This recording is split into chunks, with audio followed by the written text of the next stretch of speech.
Working in a male-dominated workplace can be hard. It can be difficult for women, especially women in entry-level positions. Joining us now is Brooke Bentley, author of Sideline Confidential. She's going to share how her new book is connecting women, and lots of experiences all rolled into one. Brooke, first of all, thank you for joining us. Thank you, Sophia. I'm so happy to be here. Yes. Okay, so Brooke, first of all, we want to get to know you. So just tell us a little bit about yourself. You are from Houston.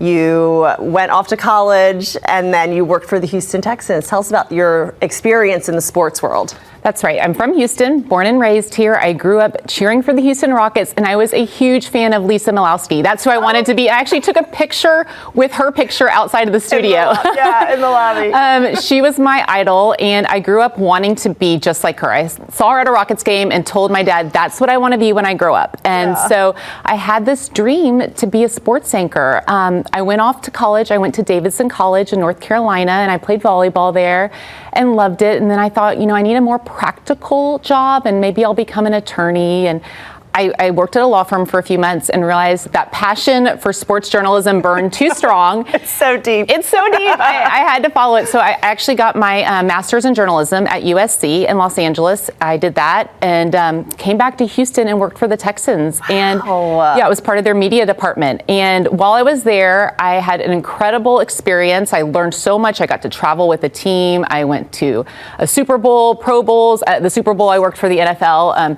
I went to scouting combines. And I just gathered all this information that I kept thinking, one day I'm going to write The Devil Wears Prada, but set in the NFL. Oh my gosh, I love it. I love it. So you did start to write a little bit, and then life happens. Life happens. So I worked for the Texans, and I went on to work in sports journalism for about 10 years.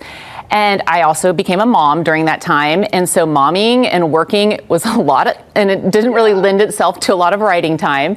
So I started writing in bits and pieces. And in 2020, I thought, okay, I'm going to sit down and read what I have written. And I read it, and it was very disjointed. But I knew what I wanted to do. And so I outlined my story, and then I started calling on my friends that I had met during my time in the NFL. And I'd met a lot of women who worked for other teams. And it's a small group when you work in the NFL of, the women who are on these other teams. And so they started sharing their stories with me. And I got some really interesting stories from other teams, especially from the Washington Redskins Commanders. They've gone through a few name changes.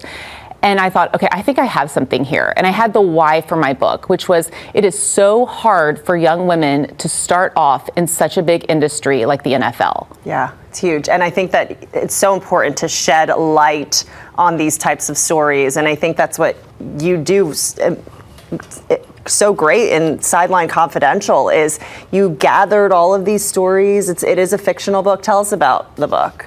So it is about a young woman's journey. She graduates from journalism school and goes to work for her hometown team, which is in Oklahoma City. And I wanted to choose a city where there's no NFL team so that it's not based on one team. It's really based on women's experiences from other teams. So she goes to Oklahoma City to work for this team, and she realizes that it's a man's world that she's working in, and she's not prepared for that. And so she has to navigate that, and she has to navigate what it's like to deal with a very difficult boss, but also to keep her priorities. And she loses her way a little bit amidst all this power and all the egos, and she has to re-find herself. Yes. Okay, so gender roles are a pretty big part in this book. Tell us about the gender roles and the importance of those. I think for women, especially young women, trying to break into an industry like sports journalism, you're automatically doubted, especially if you're a good-looking female. It's like she's here just to be with the players and coaches. She doesn't know what she's doing. She doesn't know football.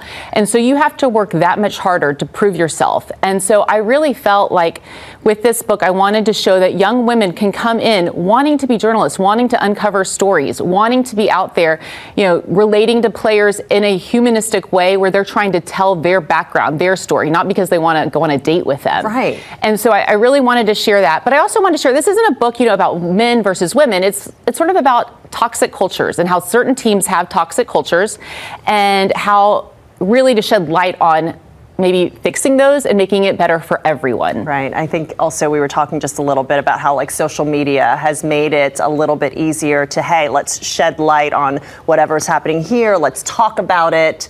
Let's call some organizations out a little bit, put pressure, because things are changing, I would say. They are. I mean, when I wrote this book, it was originally, 10 years ago is when I started it. And then in 2020, like I said, I sat down to rewrite it and started with a blank page.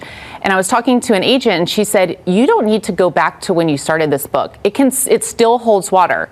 These things still go on. The difference though is that there's more retribution for the actions. Yeah. And I think social media does play a part in that. Quicker, I think, a little bit quicker. Okay, one of the characters in your book, Blake, makes it her goal to empower other professional sports figures, sports women using the platform that she's been giving. So how does this relate to your personal mission?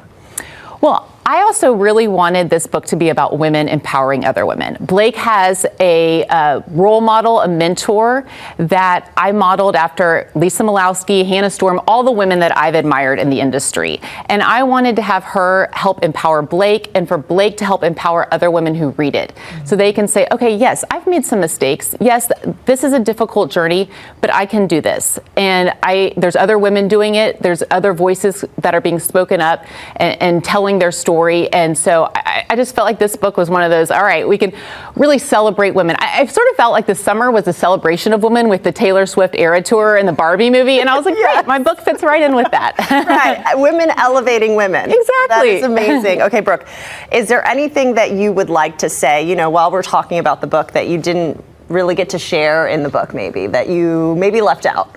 Well, one thing that people have asked me is, do you personally love sports? And like I said, I was a volleyball player. And one thing I love about sports is that it brings together people from all walks of life, all backgrounds, and it really shows that human condition. And you were saying you played basketball, so you know exactly what I'm talking about. And I just find that there's just something that draws people together in sports, and it's so special. So I do think when I write another book, it's going to have an element of sports in it. There's something about that is so like close and dear to me. You know what I love? I love too that someone close to you gave you a shout out. Just someone we know named Brooke Bentley is your uncle. Gave you a really sweet shout out on Instagram. Was so proud that you wrote this book and is reading it and gave you, hey, go buy the book. That's right. It was really kind of him. So I sent him the book. He's been on tour, his Gravel and Gold tour. And those are pictures of me with my dad. So like I said, I love sports. That was from the Olympics. That was my dream for my Sweet 16 was to go to the Olympics with my dad. I didn't want like a big party. Yeah. I didn't want a car. I wanted to go to the Olympics. And that's what Dirks, we were hiking. So I sent him the book and he's on his tour and he started reading it and he texted me, he's like, I can't put it down. I love it. It's so good. And I said, well, if you really are enjoying it, you can always share that on social media. He's like, oh, I will. Don't you worry. So created a whole graphic for it. And then he, posted a picture holding the book. So much appreciated because obviously he has a big following and people really enjoy knowing what he's doing. I just want to say too, when I was reading about you, I read Davidson College and I thought to myself, I wonder if it's the same Davidson College that Steph Curry went to and you guys were actually there.